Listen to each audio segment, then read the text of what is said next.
Welcome back to the Super Data Science Podcast. I'm your host, John Krohn. Today we've got an episode for you all about graphs. No, not plots, but the powerful graph data structure with many-time graph analytics book author and in general, the world-class graph analytics guru, Amy Hodler. In today's episode, Amy introduces the graph data structure, graph algorithms, and all kind of cool new graph applications, including GraphRAG, graphs for LLM memory, and causal graphs. Amy is absolutely terrific at explaining these concepts in an easy to understand way. So enjoy this one. This episode of Super Data Science is made possible by Dell, Intel, and the Open Data Science Conference. Amy, welcome to the Super Data Science Podcast. Where are you calling in from today? Well, thank you for having me. I am calling in from Little Kettle Falls, Washington. Little Kettle Falls. What's it like in Little Kettle Falls, and is there a big one nearby? There is not. There are under 1,700 people in this small rural area of Northeast Washington. So a lovely, beautiful area, but definitely small town. Nice. Lots of outdoors, I guess? Absolutely. We hike every day. Lovely. That sounds nice. Living in Manhattan, it is something I literally yearn for. I sometimes lay in bed just in the middle of the day and imagine that I'm under a canopy of leaves. Wow. There's Yeah. something soothing about that. Oh, well, come on out. We'll do some kayaking, some biking and hiking. Oh my goodness, that sounds so great. Now, the real purpose of you being on the show is not to discuss the great outdoors, as wonderful as it is, but to talk about graphs, which you are such a deep expert in. And so, first off, I guess we should kind of explain what graphs are quickly off the bat, just to make sure people aren't thinking about plots. Yeah, absolutely. That's usually one of the first questions are what are graphs? So graph is actually a term that comes from mathematical history, going back to the 1700s, actually. So graphs have been around for quite a long time. And it's basically a way to capture relationships in data. And so if you think about when you go to a whiteboard and somebody asks you to draw out your process or your organization, and you do circles for the nouns and you do lines between them, and those are usually the verbs, those are the relationships. That is all a graph is. It's just a way to capture entities, think of them as nouns, and relationships, think of those as verbs. So that's simply what a graph is. Very nice. And for our data scientists out there, or our statisticians out there, Yeah. the dots in the graph are nodes, right? And then the connections are edges. Are there any other key terms that we kind of need to know in graph world? I would say nodes are also called vertices or vertex, if you will, and your relationships can be edges or links. So there's a lot of different terminology, but the feeling is all the same. Sometimes people do talk about property graphs, which are for your data scientists out there, are graphs that have properties on them. So you can have your nodes and your relationships can have multiple properties and it has a kind of a very hierarchical feel to it, at least to me. And then people sometimes will talk about RDF or resource description framework or triples. And those are a little more verbose way of talking about nouns, verbs, and objects. So subject, object, predicate is what you'll usually hear about. Those are just different ways to model those relationships. So those are the other terms that you hear most. Network science, of course. That's cool. Tell me about those things. Tell me about RDF in a bit more detail. You talked about object, predicate. Maybe you could give me an example so I can wrap my head around that. So it's just a different way to think about it's another way to generate a sentence, if you will, or a fact.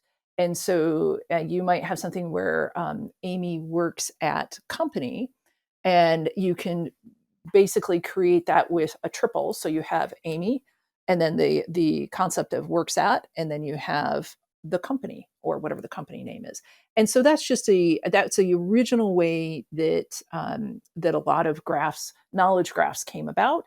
It has to do with the semantic web, so it's been around for a long time, and there's a lot of academic research around that. Tends to be more verbose than your property graph.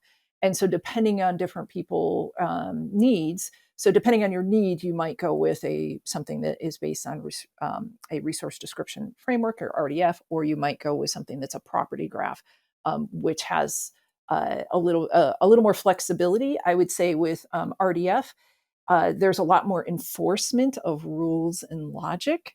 And with a property graph, there's a lot more flexibility. So depending on the team's need, you might go with something that's highly flexible but has less enforcement of logic and rules, which can be good, but it can also get your team in trouble.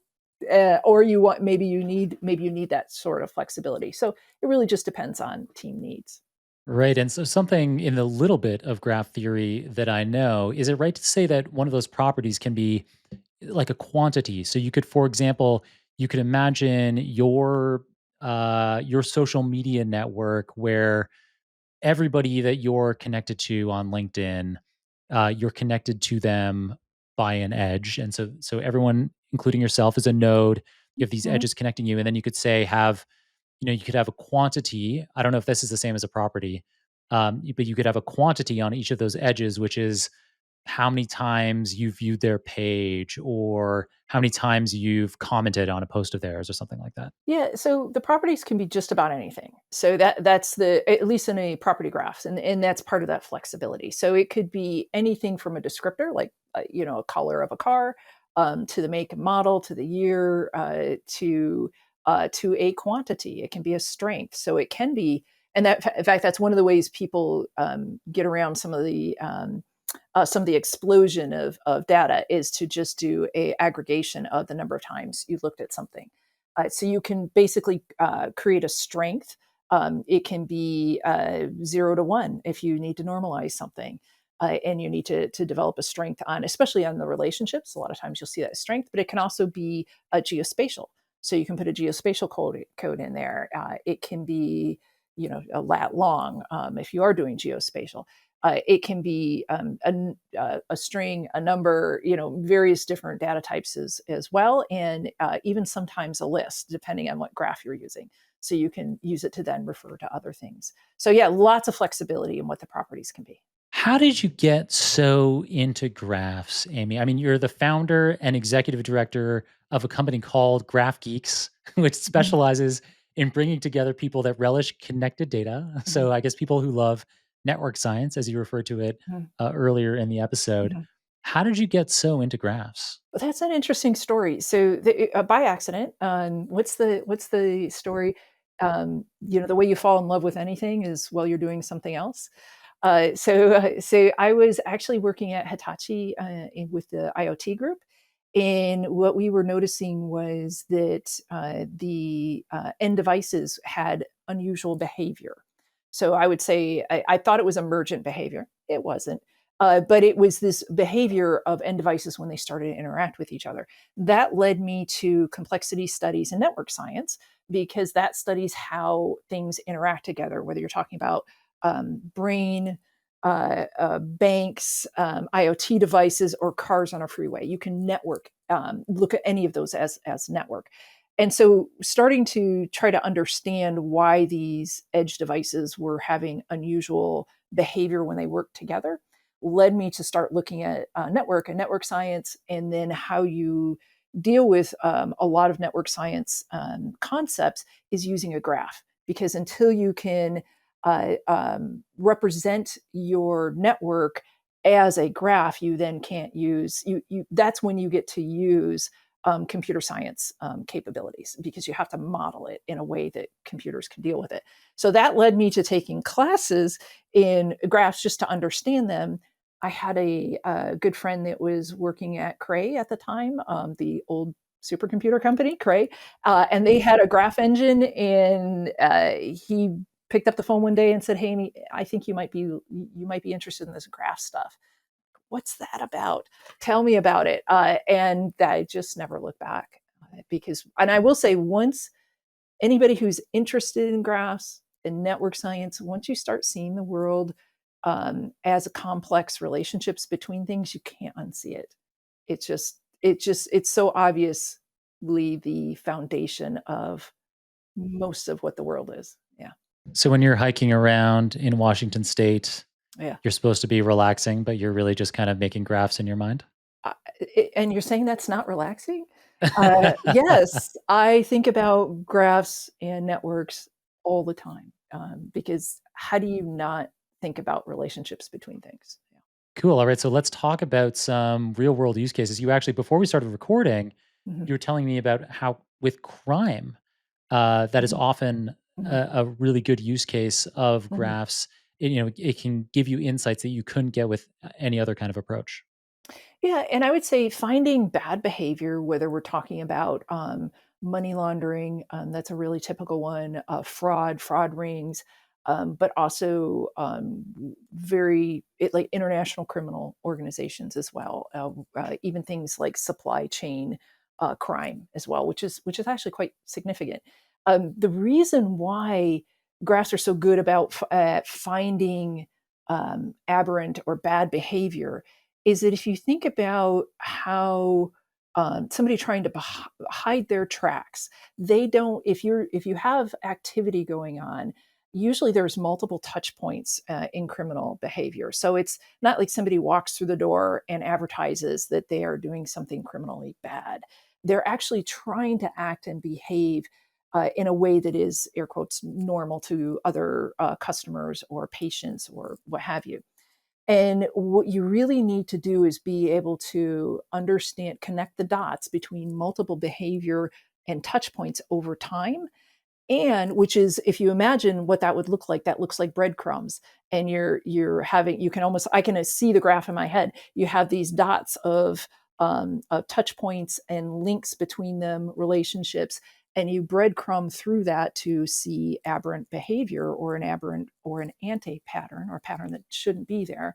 And then the other thing is those things usually happen over time.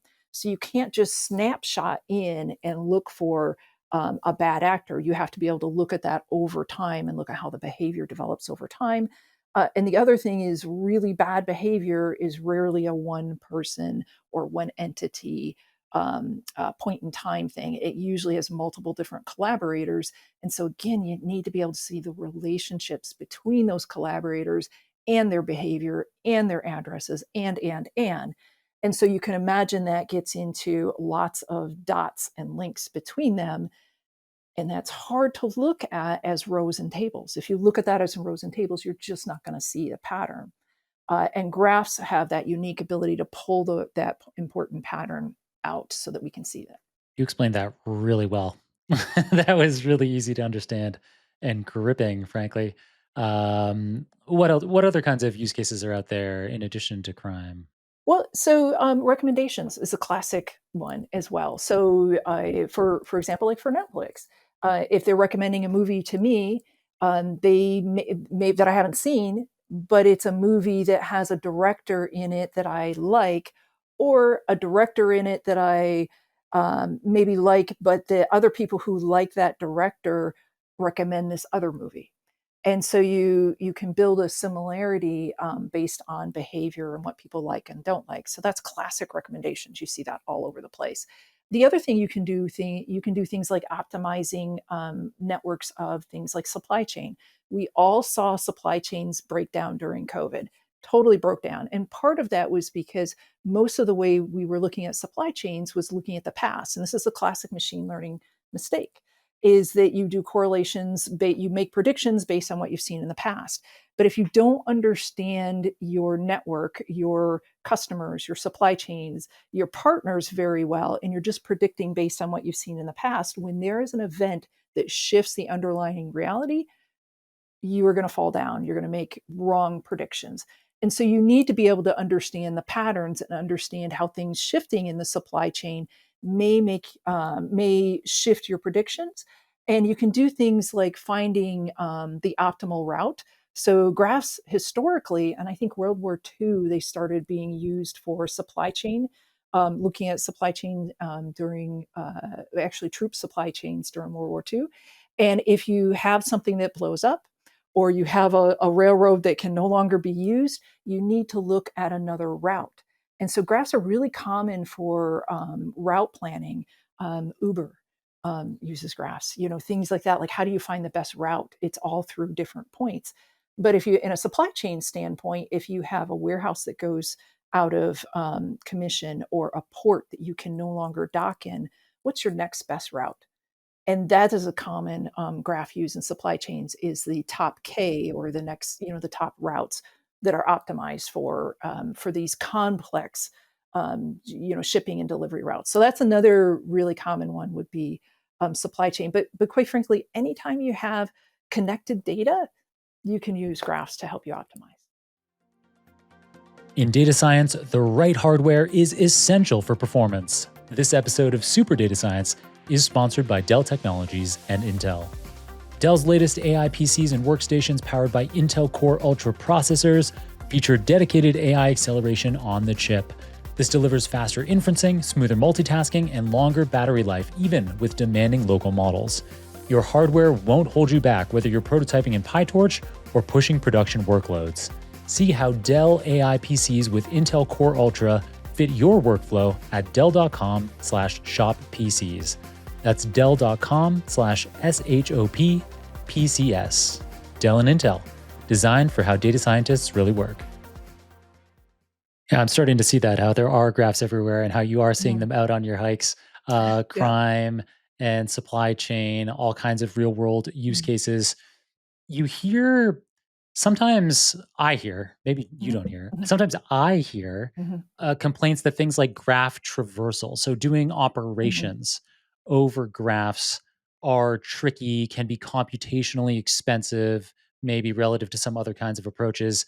What do you say? What do you say to that? And maybe this is also the time to bring up that you wrote a great, or co-authored a great O'Reilly book called Graph Algorithms. Is that about kind of graph traversal and making the most out of this data structure, or is it something else? It is it that book, the Graph Algorithms book, that I co-authored for O'Reilly, and in graph algorithms in general, are it's focused on, I would say, the overall algorithms that are usually a little more holistic graph analysis. So trying to understand your graph and pull out important information. Graph traversal has two elements. You do see graph traversal in graph algorithms, but you also see graph traversal in ad hoc queries. And I will say, in ad hoc queries, they can be tricky because you don't know how somebody's going to ask the question. And that can be very tricky, because if you imagine a pairwise question, the classic joke is, I actually, when you, amongst graph people, one of the classic jokes is, you wouldn't believe, again, I had somebody ask if we could calculate the shortest path between all pairs shortest path is a classic algorithm. And the key word there is all. And if you imagine looking for the route between every two pairs of nodes in your network and comparing all of them and looking for the shortest, that is computationally crazy. You wouldn't do it. There's a ton of tricks to get around that. But I think graphs can be computationally complex. And if you approach it with a very naive sense of, I'm just going to ask everything I can ask, I'm going to ask for all pairs shortest path, you will have problems. So you have to have, I guess, just some thought. It's very flexible. You can do just about anything, and therefore you're empowered to do things you shouldn't do. So it's just coming with a little bit of thoughtfulness on, do you really need all pairs? No, you probably don't. You probably are looking for all pairs among the top K. That's an easy way to get over some of that computational complexity. The other thing is, with the ad hoc queries, if you can figure out what are most common queries that are needed with your organization, you can then tailor those and optimize those to both your real needs, but also you can tailor your data model. So your data model can impact your query timeframes as well. So graphs, they're a different model. They're a very powerful model, but it does make sense to have a little more thoughtfulness when you're approaching whatever the business problem might be. Cool. So I got an insight there, perhaps, into another way that data can be stored in a graph format, Mhm, just by you saying the question, shortest distance. mhm, It implies mhm, that there's not an arbitrary distance or that they're kind of equidistant. It sounds like you could kind of have a location in a two-dimensional or three-dimensional or many-dimensional space for each of the nodes. Is that right? Yeah, you can look at graphs as a dimensional, space, both when I it's funny when I talk about how far away things are, I think of the number of hops, um, I see. but there's also a distance if you imagine a relationship. You talked earlier about, or you asked earlier about having numerical values on relationships. You can easily do that as well. And so you might actually have a numerical distance on your relationship that is actually related to a physical distance, or often it can be related to time, cost in the supply chain, like how much does it cost to go between this port and that port. Those can all be considered distances. But yeah, when I'm thinking about computational overhead, I'm thinking about number of hops. And hops, so you hop from one node to another, from one person to another. Like, John, you and I were introduced by reintroduced by somebody else. We would have been, a hop out. So we weren't a direct connection, but we had a hop to go through. And so you have to hop between those. And that's where the computational complexity can come in. Those hops are often, in a relational world, are often joins. And so if you have a lot of hops in a relational world, you have a lot of joins, and that can also be computationally complex. Right. Mhm. Shout out to our mutual node, Yes, absolutely. Michelle Yee, who Yay. was in episode 915. Mhm. Absolutely extraordinary individual she was. It's a great episode for people to listen to. Yes, absolutely. Um, yeah, she's like you, outstanding at explaining concepts and funny and warm. Both of you Mhm. share a lot of those attributes. We could list those as what is it again when you have when a node can have Properties, our properties? properties. Yes. Okay, funny story about Michelle. Michelle and I, love to present together, especially in person. We started off, after when we got to know each other, I realized she has a very, um, sarcastic sense of humor, and, Yeah, she does. so we started presenting together, with the goal of trying to make each other laugh. And so when we do present, if you do have a chance to see Michelle and I together in person, we try to hide last minute photos or jokes for each other to make the other one laugh live and unexpectedly.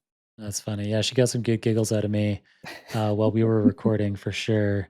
And it's amazing given that I mean, I guess she has been now in the United States for a long time, Mhm, but something like, sarcasm, I think of it as kind of one of the higher levels of comedy. I don't know mhm, if that shows maybe I'm not that sophisticated of a person, but sarcasm, I think it shows you have to have a pretty deep understanding of a concept to know that this is something that people are expecting one thing. This is what usually happens mhm, when you use these kinds of words, when you set up this kind of mhm, scenario and so therefore people should be able to infer, even if I'm mhm, dryly saying something, that mhm. I'm making a joke.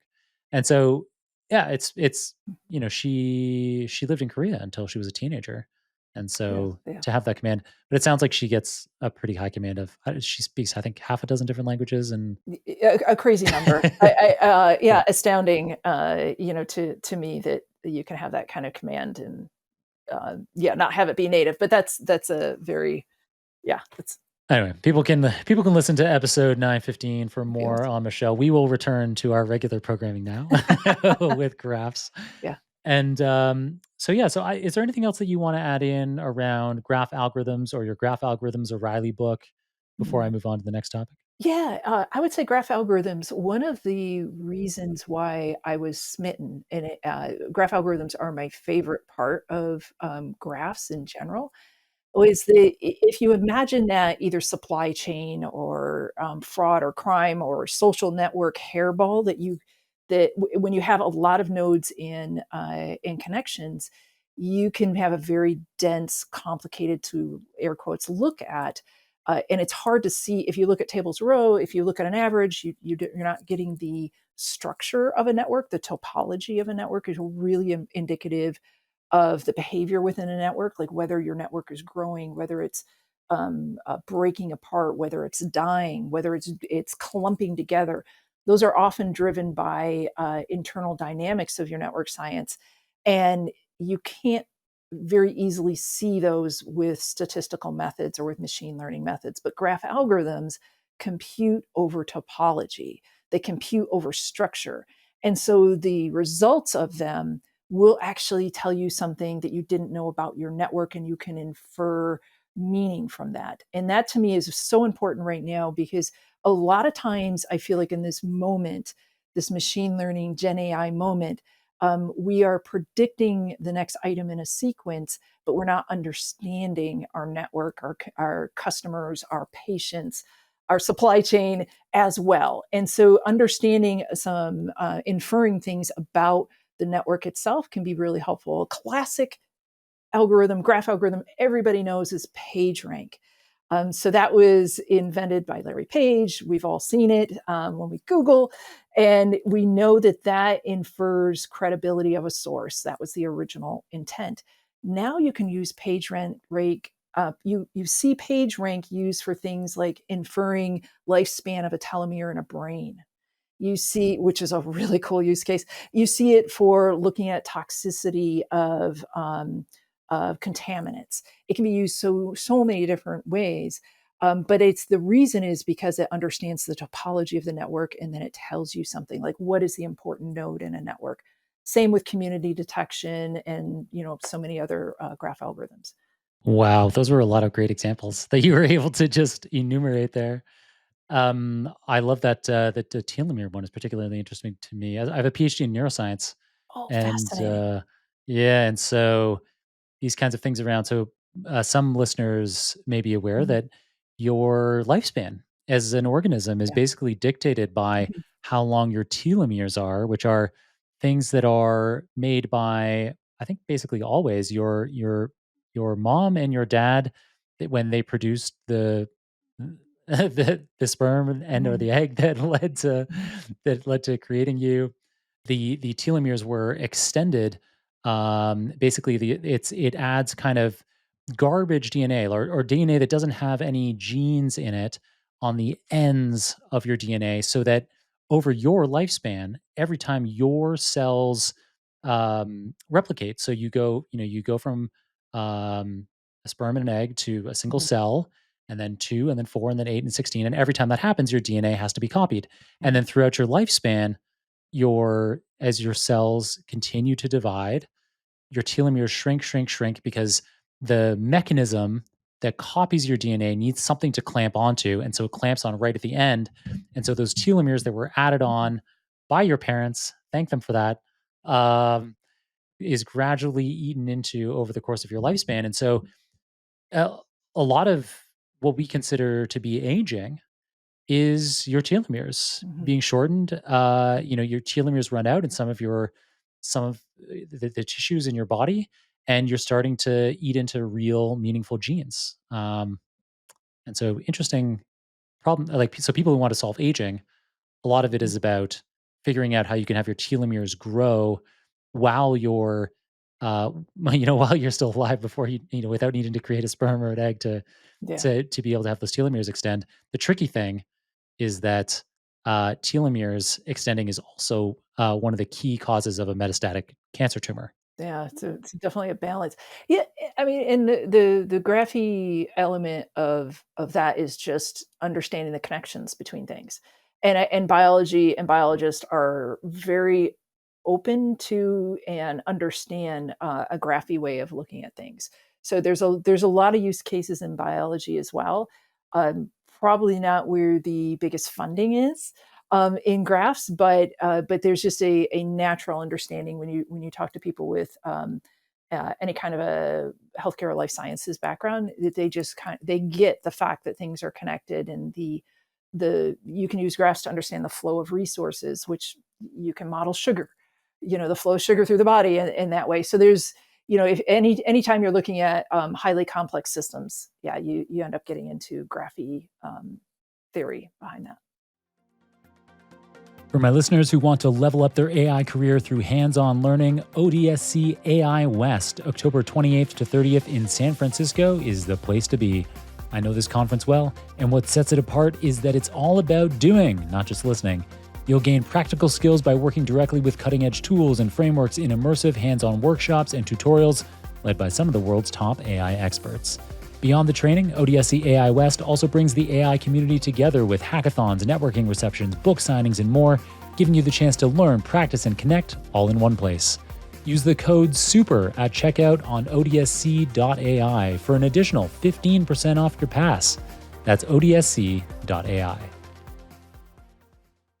You mentioned there that biology maybe isn't the place that a lot of resources are going for graph research. Where do you see a lot of resources going? If our listeners are thinking, wow, graph sounds super interesting, or I already am a graph expert, I'd love to find lots of fertile ground, where do you think they could find it? It's changed over time. So I would say, I hate to say fraud, fraud, and fraud, but finding bad actors, and when I say resources, I'm thinking commercial funding, and if you were doing a startup, what area would you focus in?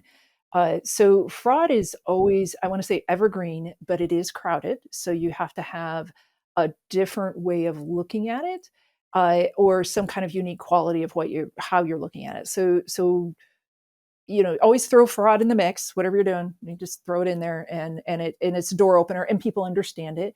As cybersecurity is hot again, it's starting to be a little crowded, but it's hot for graphs because again, talking about how people try to hide, and just the exponential increase in cybercrime right now, means that people are looking at all different ways of tackling it. And so I think graphs and cybersecurity make a lot of sense, and in particular when combined with other technologies as well. So it's another view on what you might already be doing. There's also some emerging use cases that I don't know if I would say re-emerging, that people had talked about previously, but are now becoming more tractable because they're combining it with LLMs and Gen AI. One of the ones that I would say are fairly low hanging fruit, and probably people could build. I don't want to say build on their own, but for lack of a better word, you could probably build your own. Is documentation analysis. So if you think about like legal documentation, this is one area that I'm surprised not everybody's doing, because it doesn't seem like that heavy of a lift.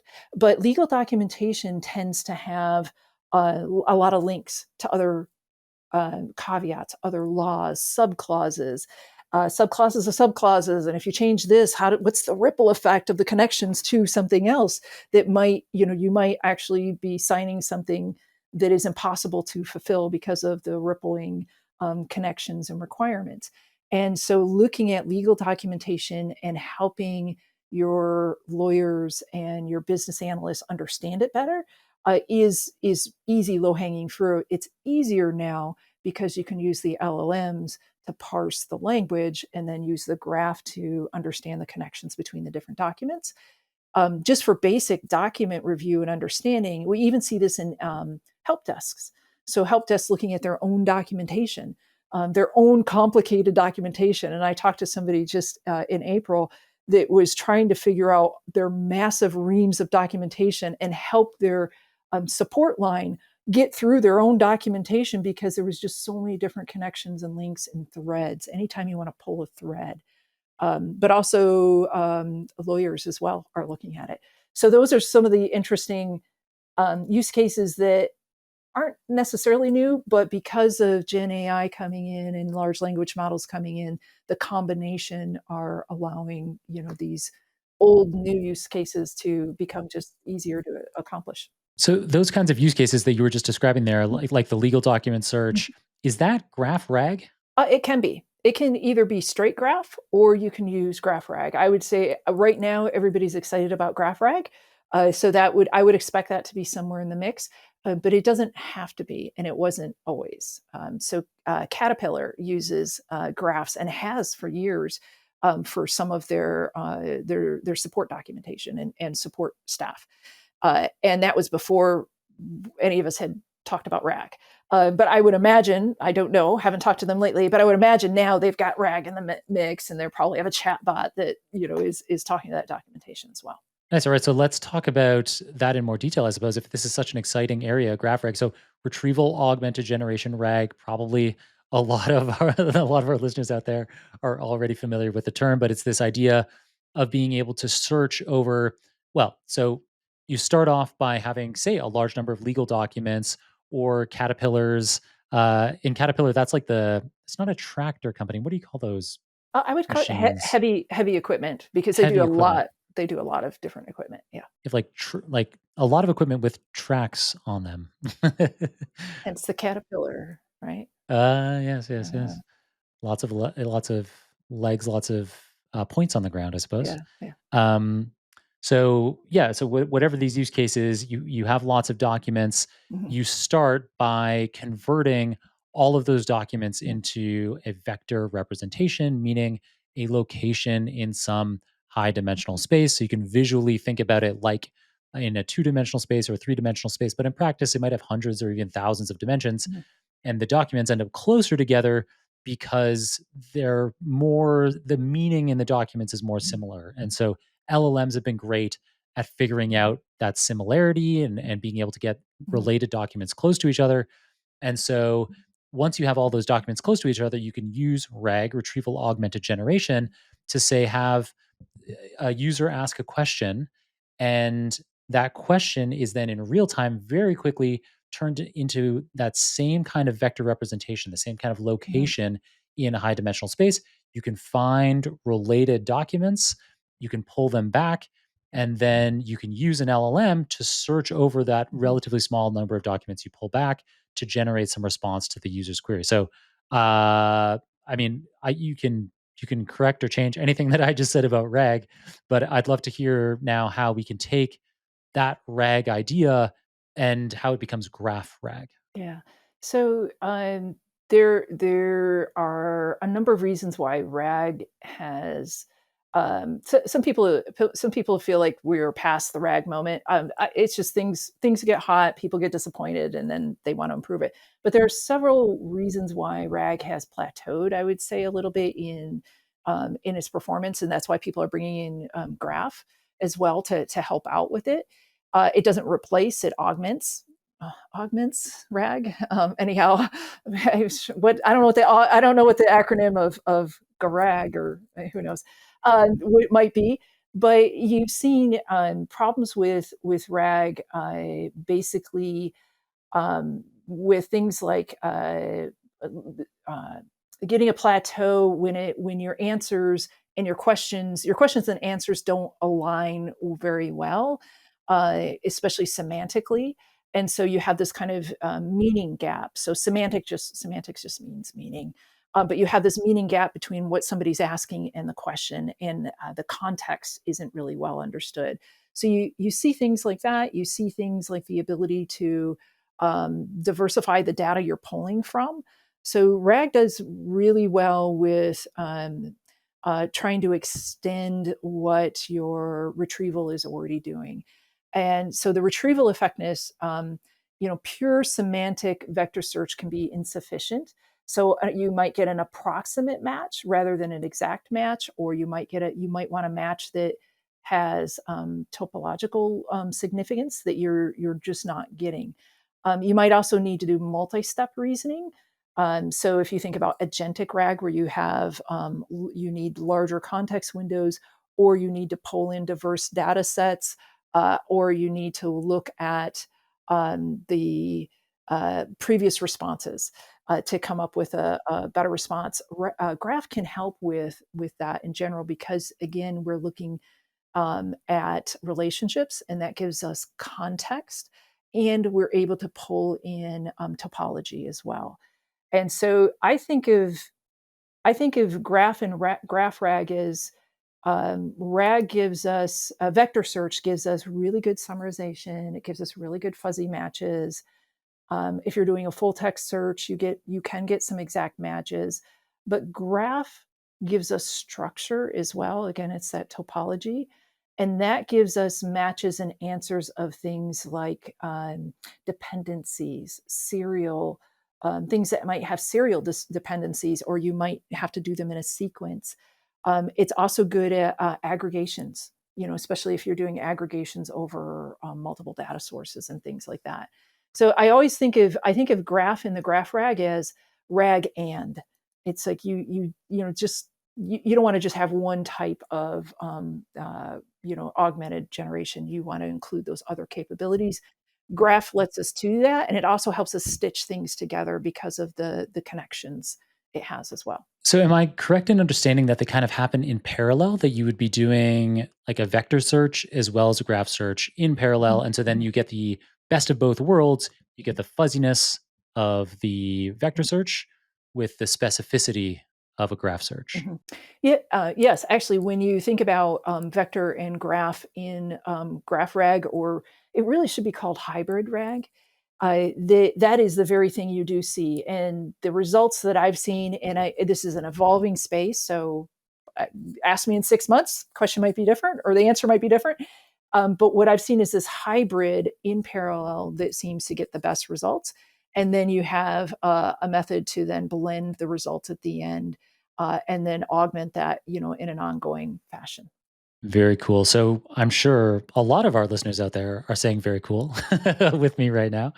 And so all of our hands on practitioner listeners, whether they're data scientists or software developers or AI engineers, they might be wondering how they should be getting started with graphs. It could be GraphRAG or just getting going on graphs in general. What are the key tools out there? Or I guess, what are the ones that you recommend people get started with? Yeah, I always think about thinking about your use case in mind. I mean, graphs are just fun in and of themselves. There's a lot of material. If you Google graph theory, there's a lot of fun material. But I would think about your use case and applying it in that manner. I try not to recommend specific tools, but there are a couple vendors that have really nice one-on-one material that you can use to get up to speed. I would say right now, don't lock yourself into one methodology. In the past, several years ago, like maybe 3, 4 years ago, it was assumed if you were going to add graph to your capabilities, you had to have a graph database. That is no longer the case. There are several vendors out there that allow you to project a graph with a computational graph, so a classic graph engine, or a graph layer. There are several vendors that also allow you to poke into your table data and ask a graphy question of your table data and just use that projection to answer the question and then drop it.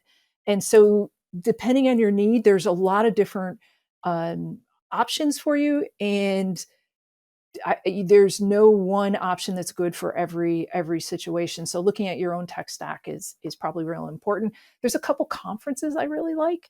If anybody, there's to give a shout out to the Open Data Science Conference group.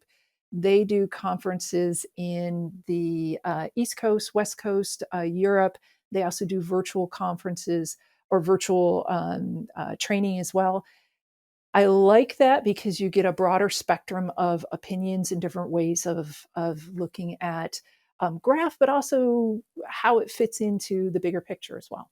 ODSC is my favorite conference as well, and I'm not just saying that because they sponsor this show, and they actually in your episode, Amy, you can possibly know this because you don't know what ads we're going to put in, No, but at the around the 30-minute mark in this awesome. very episode, there's an ODSC West 2025 sponsor message. I absolutely love ODSC. I think it's the best for hands-on practitioners. Would agree. I bec because I'm in New York. I have the privilege of speaking at East in Boston in the spring Mhm, most years, mhm, and I get out to West. mhm, Or it's pretty much always on Halloween.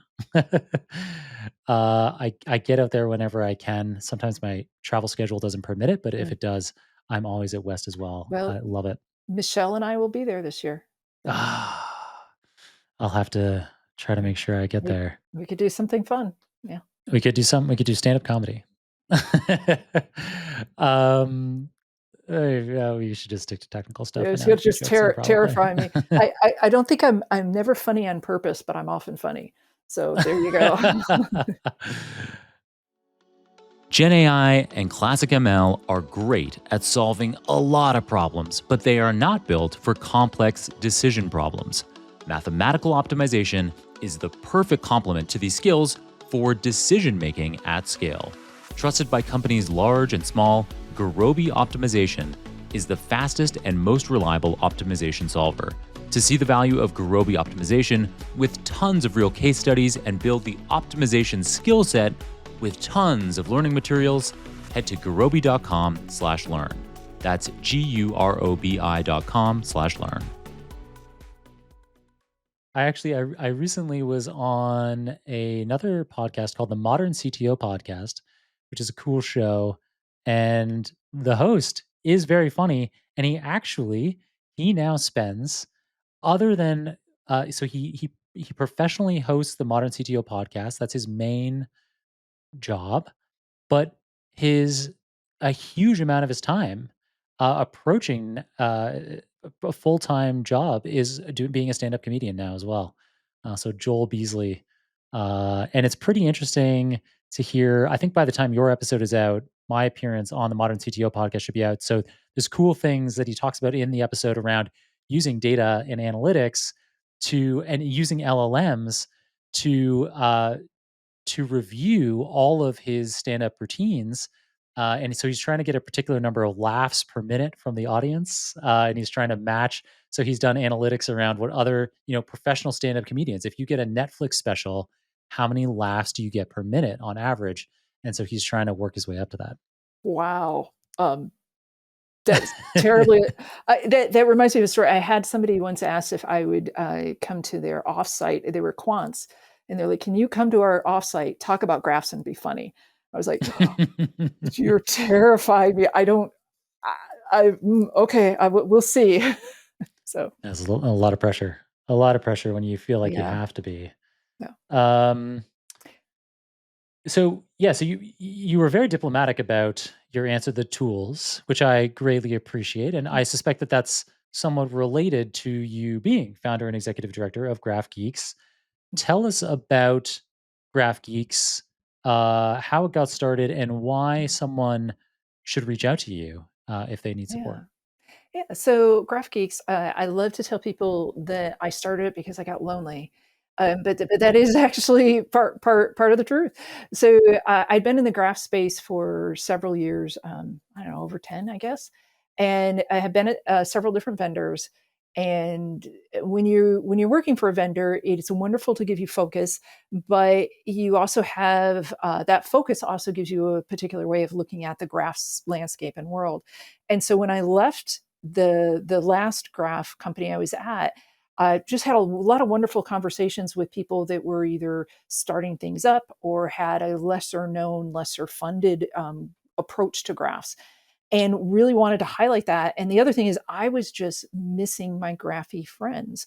So the interesting thing about graph folks, they are often a small subset at a company. You usually don't have a 100-person graph team. You sometimes have a 1 or 5-person graph team. And so we hold on to each other pretty closely. We talk to each other just naturally. Well, we look at the world through relationships. So we naturally keep our relationships. We help each other out over the years, and we stay in contact. We go to the same conferences. So it's a bit of a tight knit community. And so when I left the vendor space, I immediately missed my community and how we looked at things. And I was looking around, and I realized there was no vendor agnostic graph community online that I could easily reach out with and interact with on almost a daily basis if I wanted to. So I thought, what the hell? I can start this. If I start this and I fail, nobody can fire me. Why not? And so I started GraphGeeks. We are graphgeeks.org.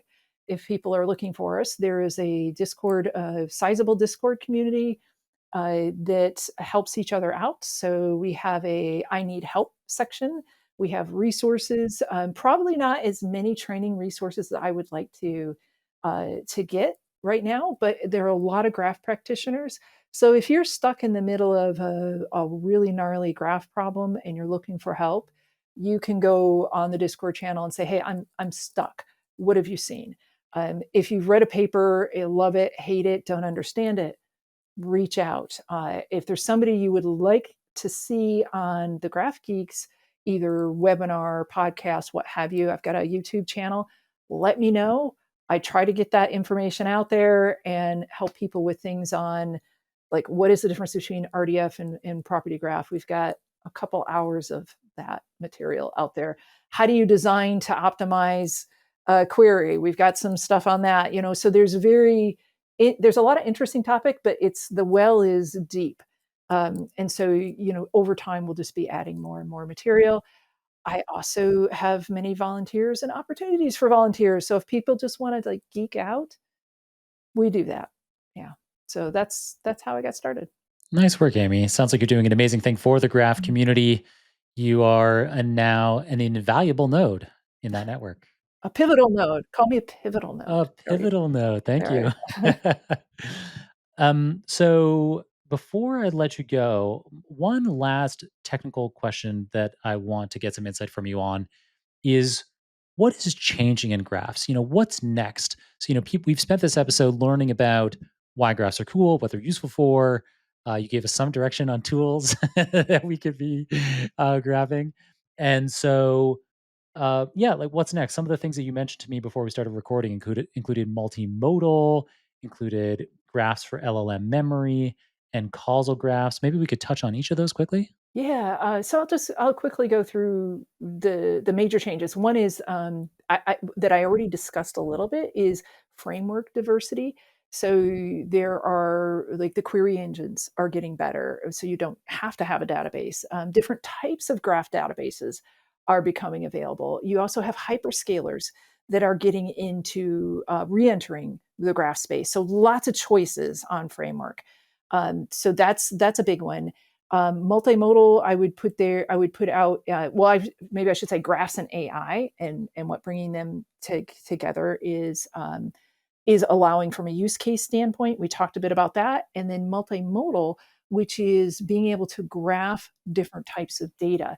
So one of the things a colleague of mine, David Hughes, shout out to him, and I do present on is this idea of modeling an image as a graph. And so most of the time we talk about graphs, people think about lexical graphs, so graphs of words, or graphs of concepts. Those are the traditional uses. However, you can graph an image. So if we have a picture of me holding my coffee cup, you have the main image is Amy, but there's a coffee cup in front of me to the right. And that relationship has meaning as well. And so being able to connect those as meaning allows us to do things if we're looking at, for example, and we've done this, looking at a ship, a fleet of ships, and some are ahead of the other.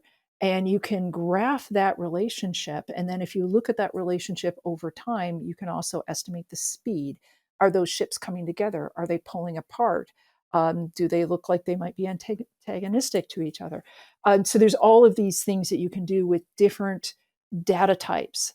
So again, moving to images, we've also added in audio to that. And so, for example, we did that with police cars, where you hear them in a video frame, but you don't see them. And with Doppler effect, you can tell what direction the police cars are heading. And you can do that by graphing it. And to me, that's exciting, not just from a GraphRAG standpoint, which is what most people want to talk about, like how do I use that with my GraphRAG, but just this idea of something we have done with graphs forever, which is modeling the relationships between things.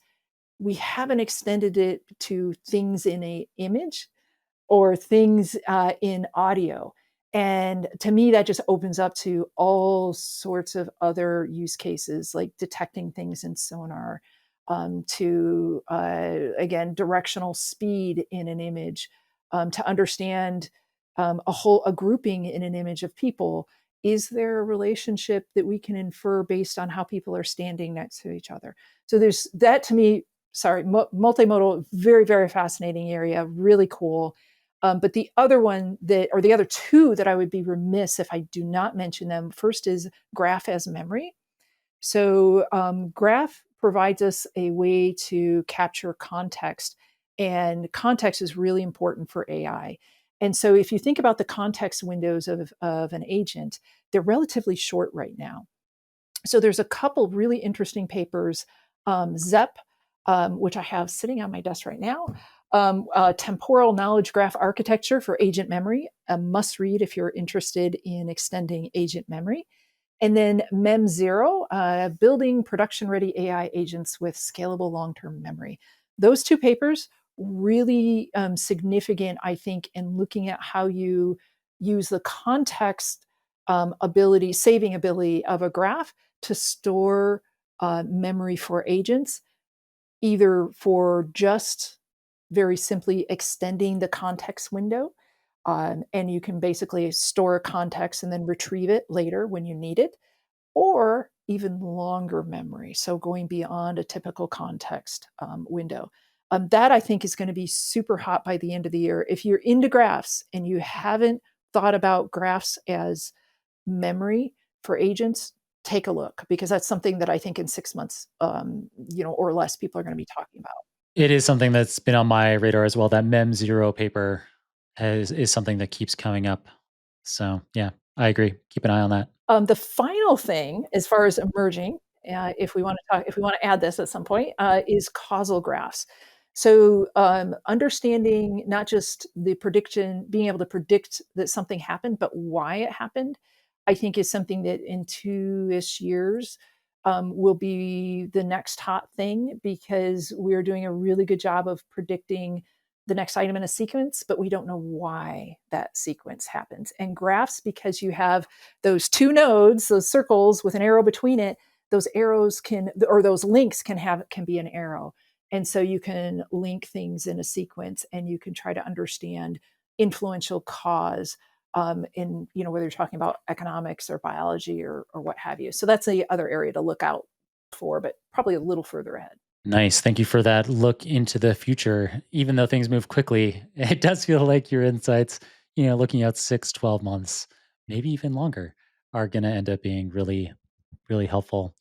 Uh, Amy, this episode has been incredible. You're an absolute pro. It's unsurprising that you host your own podcast, that you do all of this public facing graph knowledge distribution work, because people wouldn't be able to tell us because we edit all of the episodes, but everything in this episode was done in a single take. And so there's been no retakes, there's been no kind of umming and awing, thinking about answers. Amy's just done everything off the cuff flawlessly. It's been a joy recording with you. Before I let you go, I ask all of my guests for a book recommendation. Do you have one for us? Yes, actually, I joined a book club, which I highly recommend joining an old-fashioned book club. It's really wonderful to talk to humans about their what they are thinking. The book is called These Strange New Minds, and it is about LLMs and thinking about them from everything from a technical standpoint to a philosophical standpoint. Are they thinking? Are they not thinking? Do they have the appearance of thinking? What does thinking mean? And what do we want LLMs to say? How do we look at optimizing them, regulating them? So I think in this moment in time that we are all in, understanding LLMs a little deeper and from a couple different viewpoints is just a huge benefit. And I highly recommend the book. It's exceptionally well written. So it's nonfiction. I mean, it's not like a fictionalized. Yeah. No, it is not. It is a multidimensional look at large language models and what it means for models to actually speak back to us. And so this book club that you're in, is this the typical kind of book that you read? Are other people in your book club also kind of data AI people like you are? What's going on here? Yeah, yes, it is the typical book. We also did one on responsible AI called AI Snake Oil. That's Oh, another really good yes. one to look at, but definitely has its opinion. So far, yeah, we've been picking data and AI topics, and it's a group of us that are in the tech industry. But it's even within the tech industry, these concepts are so large. Having people with different viewpoints. We have somebody from a security background. We have somebody with a responsible AI background, an ethics background. We have people that are just building product. So I think having diverse people and mindsets, people from different countries as well, it really shows that even when we have our own opinions on something, there's probably a different way we haven't looked at it. So anyhow, join a book club. Doesn't matter what it's for. It's a great idea. It's something that I It's on my list of things to do. I hope to get there. I even just reading more, it's something that, yeah, I fantasize just like my fantasy about being under leaves. I also fantasize about being under the leaves of a book. Yeah, yeah, yeah. We can talk about that another time because I do think about uh, doing more. It has been very rewarding and it's very useful. So That's why we do these book recommendations at the end of every episode. I know how valuable it is, even if I would love to read every single book recommendation that I get from my guests, and there's just no possible way I can do it. Um, Fantastic, Amy. So, yeah, as I already said a few minutes ago, this has been an amazing episode. You've been an extraordinary communicator. We've already talked about Graph Geeks, and which people can visit at graphgeeks.org. Where else should people follow you after this episode to get more of your brilliant thoughts? well, they can also follow me on LinkedIn. I'm very easy to find. I have an unusual last name. So Amy Hodler, Hodler, easy to find me there. That's primarily where I post that in. I'm on GraphGeeks. Yeah, Fantastic. Thank you so much, Amy. It has been such a joy to have you on the show. And yeah, hopefully we can get you on again in a few years and see how the graph world has come along. absolutely. Thank you, John. It's been a real pleasure and I've had a lot of fun and I appreciate all your really insightful questions. Wow, another fun and informative episode today. In it, Amy Hodler covered how graphs capture relationships in data using nodes and edges with properties that include quantities, strengths, and various data types. How graph algorithms like PageRank compute over network topology to reveal insights about structure and behavior that traditional statistical methods miss, making them powerful for applications like fraud detection, supply chain optimization, and recommendation systems. She talked about GraphRAG and how it enhances traditional retrieval augmented generation by adding structural context and topology to semantic vector search. And she talked about exciting emerging graph applications, including multimodal graphs, graphs as memory systems for AI agents, and causal graphs. As always, you can get all the show notes, including the transcript for this episode, the video recording, any materials mentioned on the show, the URLs for Amy's social media profiles, as well as my own at superdatascience.com/923. Thanks to everyone on the Super Data Science podcast team, our podcast manager, Sonia Brejevich, media editor, Mario Pombo, partnerships manager, Natalie Jaisky, our researcher, Serge Massis, writer, Dr. Zara Karshe, and our founder, Kirill Eremenko. Thanks to all of them for producing yet another excellent episode for us today, for enabling that super team to create this free podcast for you. I encourage you to check out our sponsors. You can support this show by clicking on our sponsors links in the show notes. And if you are interested in sponsoring an episode yourself, you can get the details on how at johnkrohn.com/podcast. Otherwise, share this episode with folks who'd love it.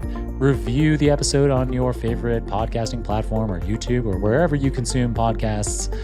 Subscribe if you're not a subscriber, but most importantly, just keep on listening. I'm so grateful to have you listening, and I hope I can continue to make episodes you love for years and years to come. Till next time, keep on rocking it out there, and I'm looking forward to enjoying another round of the Super Data Science podcast with you very soon.